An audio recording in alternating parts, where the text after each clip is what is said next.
Continuamos con la lectura del Srimad Bhagavatam, capítulo 17, texto 19, en el primer canto. Bienvenidos. Om Namo Bhagavate Vasudevaya. Om Namo Bhagavate Vasudevaya. Om Namo Bhagavate Vasudevaya.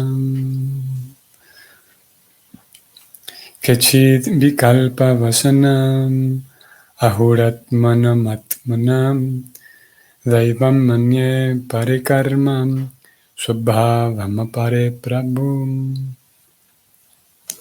Traducción.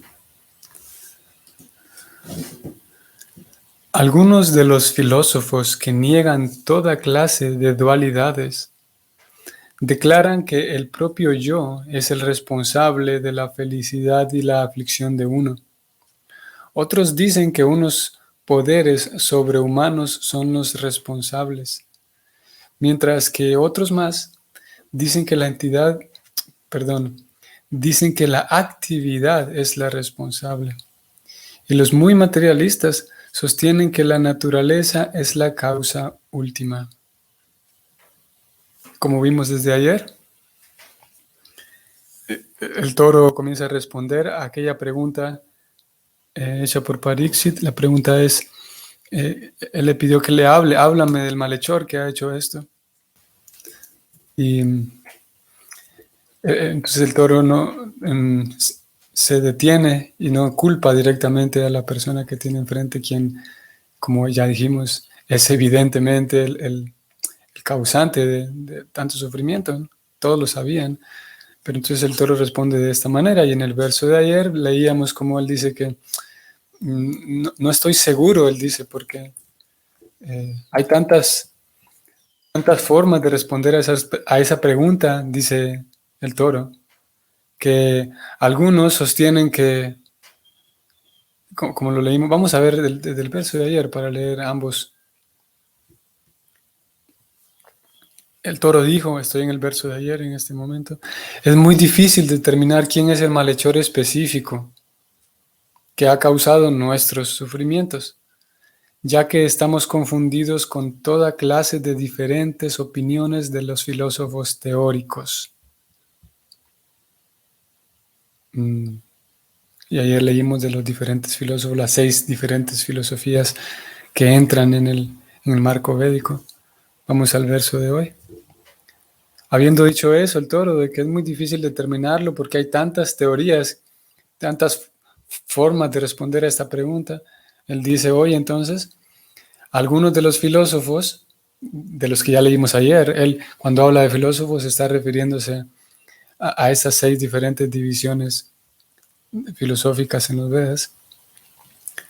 Algunos de ellos que niegan las dualidades afirman que el propio yo es el responsable de la felicidad y la aflicción de uno. O sea que nadie más tiene nada que ver con esto. Yo estoy sufriendo es porque yo me lo busqué, podemos decir.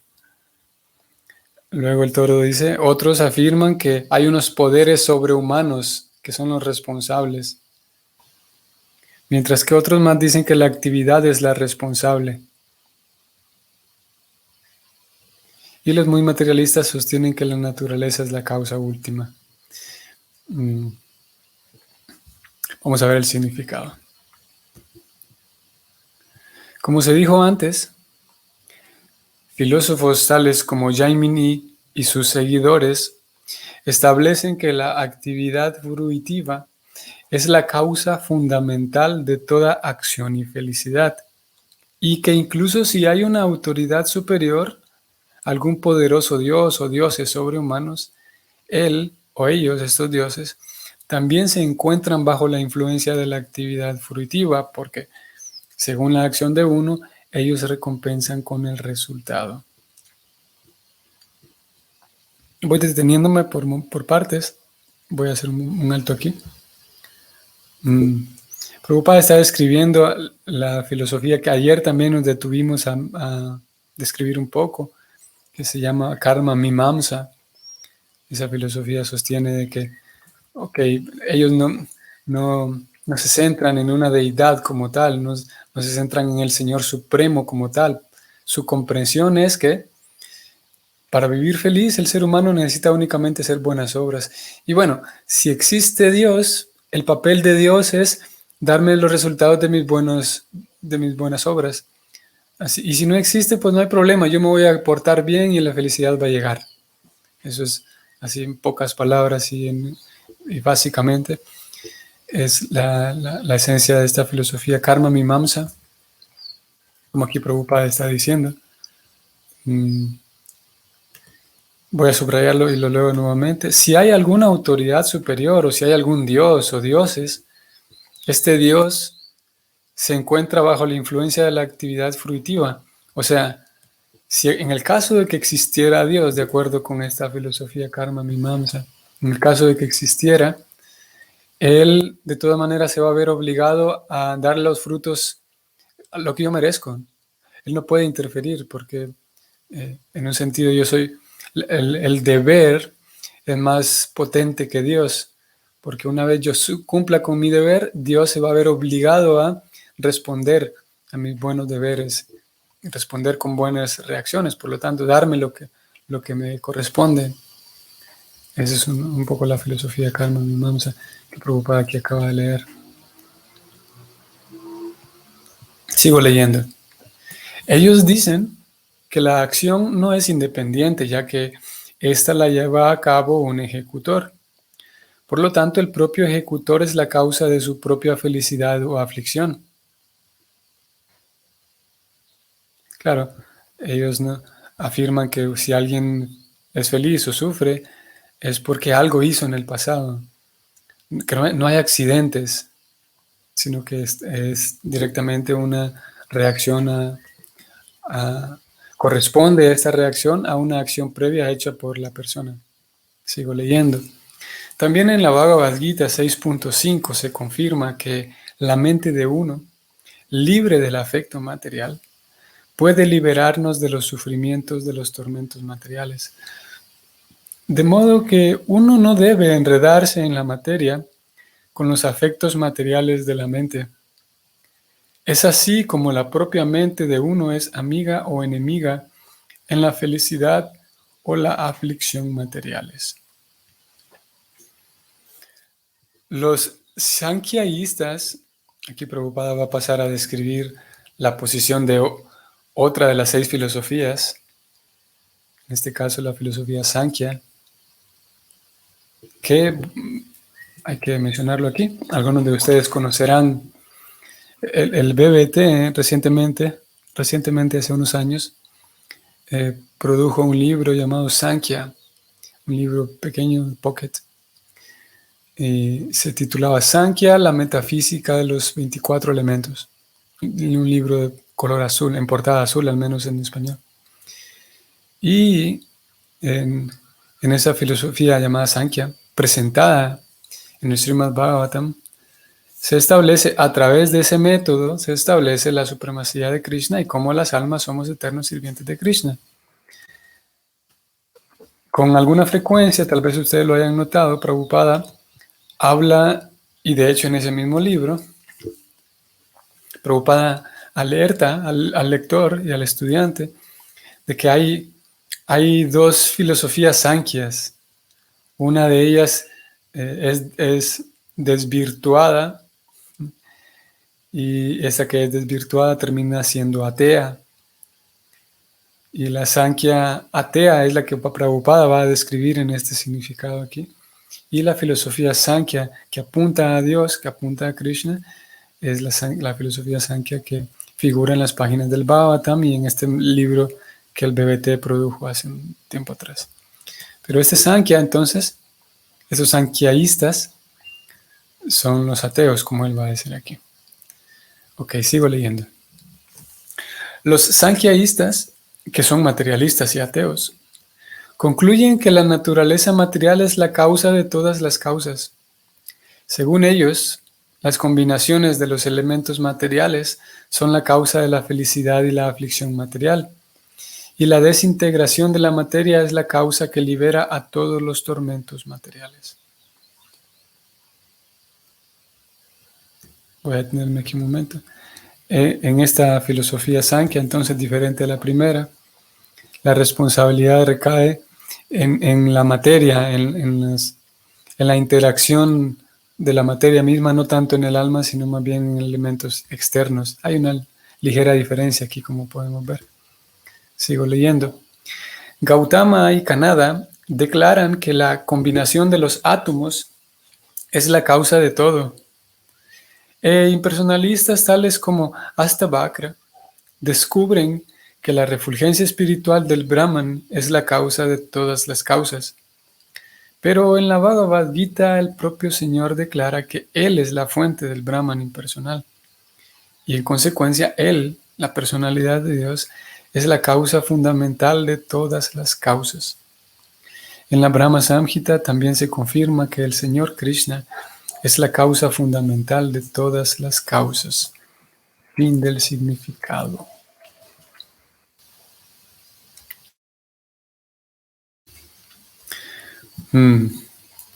Bien, un tema filosófico, un tema de carácter filosófico que en algunas ocasiones la filosofía nos lleva por ciertos pasadizos, nos lleva por ciertos aparentes laberintos lingüísticos, ¿no? Aquí se está hablando de la causa de todas las causas, quién es la causa suprema, el alma, la naturaleza material, puede terminar siendo abrumador, ¿no? Bueno, en realidad en ocasiones se pone muy densa en sí la filosofía, ahora no lo ha sido tanto, pero de alguna manera puede tender a abrumar y frustrar. Se está hablando de la causa de todas las causas, cuál es la causa, qué es lo que genera el sufrimiento. Y la pregunta esencial aquí es la misma pregunta que está en la mesa ahora, en estas páginas del Bhagavatam. Es una pregunta que a cada momento surge en la vida de cada ser humano. ¿Por qué ocurre el sufrimiento? ¿Por qué? Y eso lo vamos a ver en el significado del siguiente verso el día de mañana. ¿Por qué razón unas personas tienen que sufrir y otras no? ¿Por qué razón existen ciertos tipos de sufrimiento? ¿Y por qué no para todos no todos recibimos los mismos tipos de sufrimiento? Porque algunos recibimos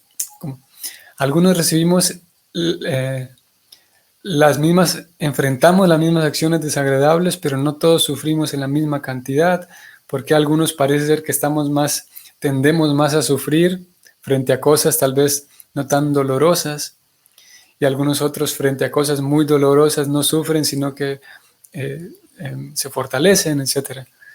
Y la pregunta de Pariksit al toro es, bueno, en realidad el toro lleva por ese lado la respuesta de que no puedo determinar quién es el que me causó este sufrimiento. Y él dijo, algunos dicen que el responsable es el propio alma, que yo me lo gané. Algunos dicen que no tiene que ver conmigo mismo, sino que un designio del destino, ustedes saben, ¿no?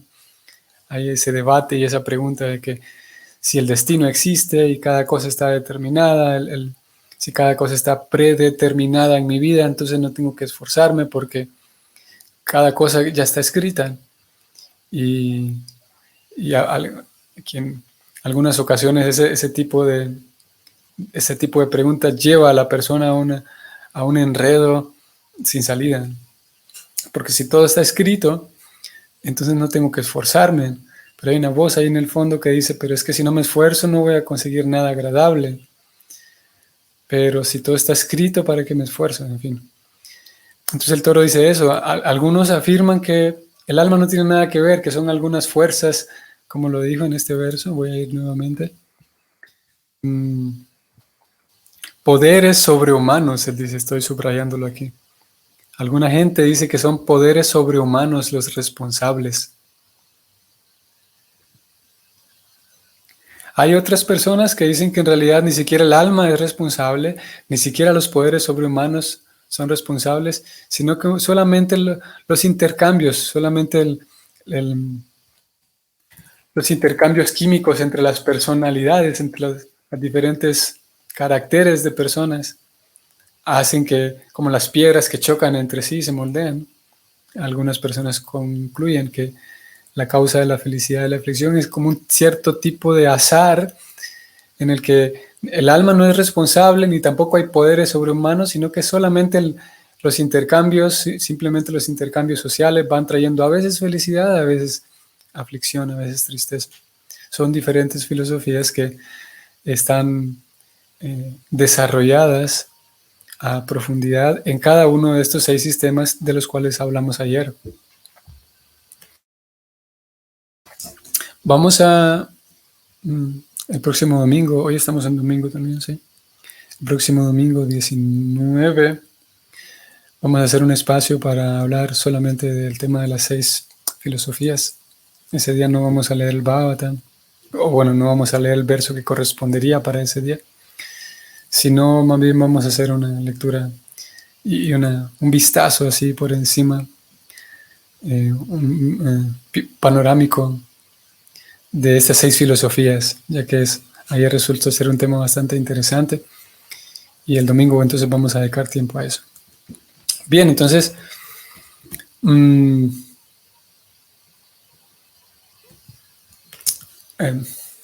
ustedes saben, hay aquellas personas que son sensibles o tienen un cierto grado de sensibilidad y de compasión, saben que hay mucha crueldad en el planeta, mucho hambre, por ejemplo, mucho maltrato y sufrimiento, mucha enfermedad. Y con cierta frecuencia hay una cantidad de deseos que la persona tiene por querer hacer algo, por ayudar. Y eso es una tendencia, es un síntoma, podemos decir, de la tendencia natural del alma, la compasión misma, el querer expresar amor y atención por alguien más. Ese deseo por, de alguna manera, reparar tantos desórdenes sociales, etc. Principalmente el sufrimiento de otros.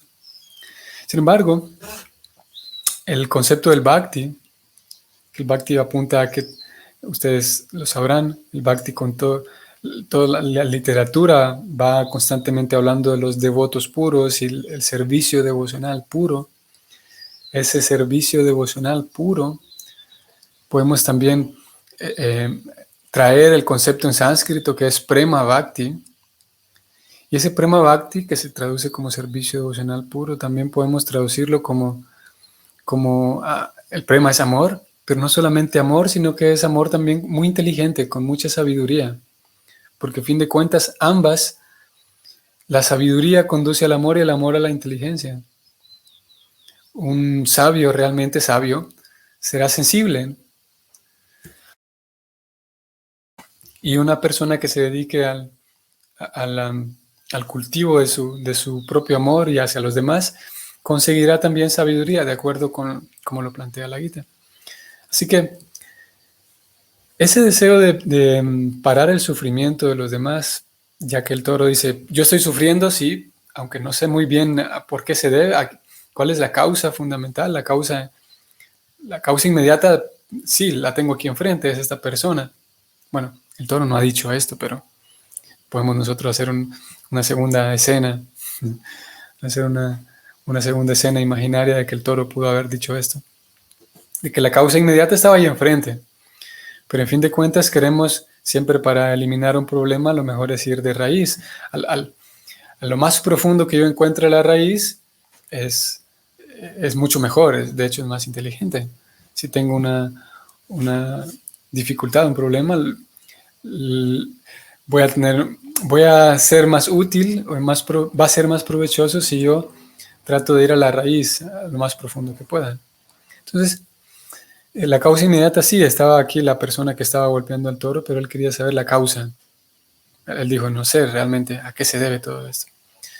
Entonces, volviendo con el amor y la sabiduría, que el alma que quiere y ese sentimiento de querer ayudar a otros que pasan hambre, que no tienen suficiente para comer, que pasan enfermedades muy feas, mucho maltrato.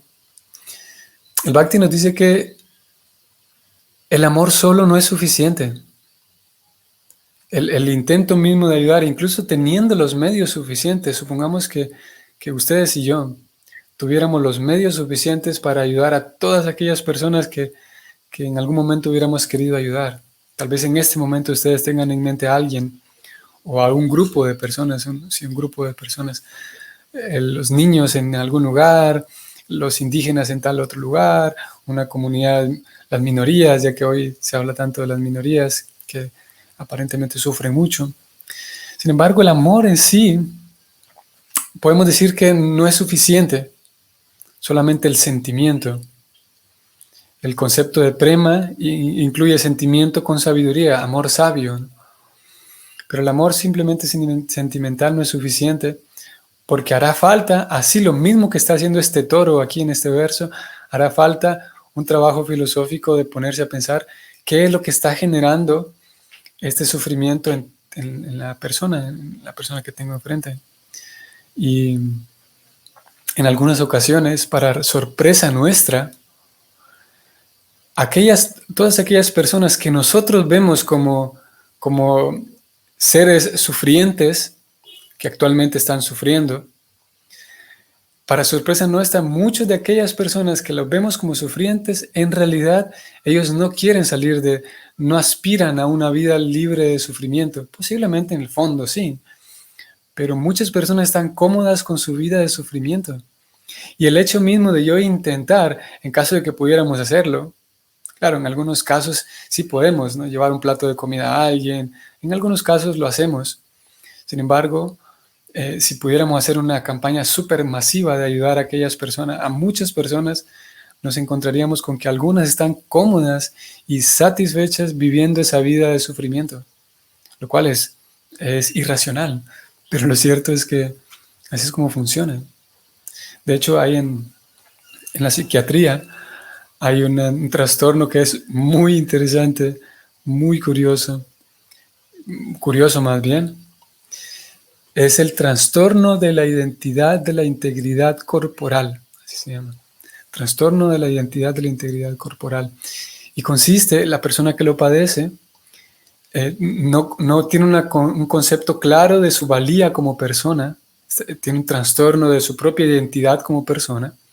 Por lo tanto, en muchas ocasiones estas personas buscan un médico para que dañe alguna parte de su cuerpo porque ellos se sienten mejor, se sienten más valiosos y validados cuando están discapacitados. Y la estadística muestra, muy curioso, que generalmente ellos se amputan simplemente por ese trastorno de su propia identidad, se amputan una pierna, generalmente la pierna izquierda, pero hay otras áreas del cuerpo que están sanas y que ellos deciden dañarlas porque debido a ese trastorno tienen la sensación de que ahora sí voy a ser más validado por la sociedad y la persona se siente más completa usando muletas, por ejemplo, estando en una silla de ruedas, y es una cosa completamente irracional. Lo cierto es que, como aquí lo leímos en este verso, y lo sabemos, la mente puede llegar a jugar de maneras tan extrañas. La mente puede llegar a estar configurada de formas o desconfigurada de formas tan extrañas e irracionales como funciona en este trastorno. ¿Y qué pasaría entonces si yo voy por la vida, voy por el mundo tratando de ayudar, imaginémonos, tratando de ayudar y llevarles una vida saludable a todas las personas discapacitadas del planeta? Me voy a encontrar con que muchas de ellas, después de haberles ayudado, entonces ellos van a perder su propia valía como persona, por lo tanto no fue la mejor ayuda. Y lo mismo podemos hablar en cuanto a la economía, por ejemplo, en cuanto a la salud, en cuanto al hambre, la alimentación. Hay algunas personas, eso es un hecho también conocido, muchas personas que piden dinero en la calle, por ejemplo. Ellos tienen en algunas ocasiones, no siempre, pero en varias ocasiones, ellos reciben tanto dinero para poder, sin dudas y sin problemas, salir de la vida de miseria, pero están cómodos y contentos con su vida de miseria y con cada día de su vida salir y pedir de esa manera pedir dinero y generar esa lástima en los demás y etcétera. En algunos casos como digo, muchas de estas personas reciben una cantidad muy grande de dinero, más del dinero del que aquella persona le puede dar, $5, 10 pesos, etc. Porque llega al punto en el que la persona se siente cómoda viviendo allí.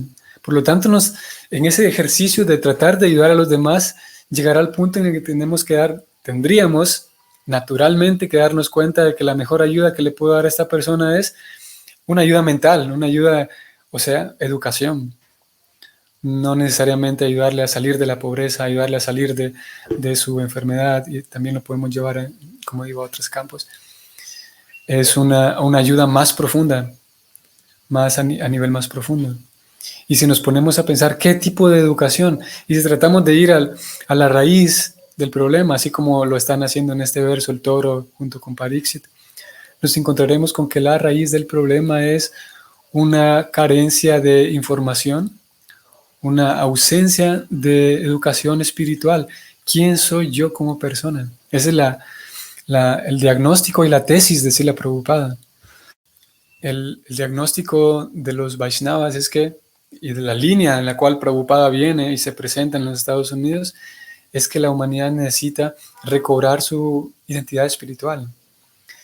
Y parecería una actividad impráctica, sentarme a darle un curso a una persona de conocimiento espiritual, ¿cómo le va a resolver sus problemas físicos? ¿Cómo le va a resolver sus problemas económicos? ¿Cómo le va a resolver sus problemas emocionales? La pregunta es válida, ¿no? Sin embargo, es ese conocimiento espiritual la causa raíz del sufrimiento en general. El deseo de explotar a otros, esa hambre no saciable, incansable, de explotar a otros, de explotarme a mí mismo, de trabajar demasiado, de tener relacionamientos demasiado disfuncionales. Todos ellos son reflejos, en un sentido, de que el alma está viviendo una vida que no es de ella, no es propia. Está viviendo una identidad temporal, circunstancial, a lo que esta filosofía, estos textos, esta literatura Vaishnava lo presenta como el ego falso. Así que el ejercicio que ellos están haciendo aquí es muy válido para nosotros también, tratar de identificar la causa fundamental. Prabhupada lo pone así de manera muy simple. La causa fundamental es que todo es plan de Krishna. Él lo dice, es muy simple como él, muy simplista puede sonar, ¿no? Todo es plan del Señor, todo está en las manos del Señor. Pero lo cierto es que es así.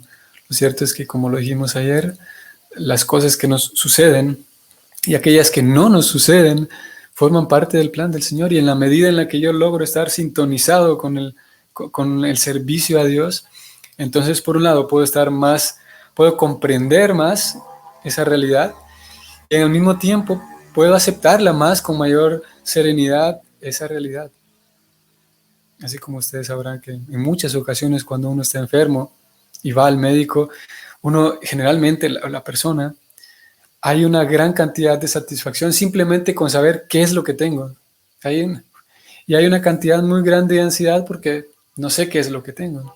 Con conocer el diagnóstico ya desde ahí hay una tranquilidad grande. Y es un poco el esquema con el cual también trabaja el Bhakti.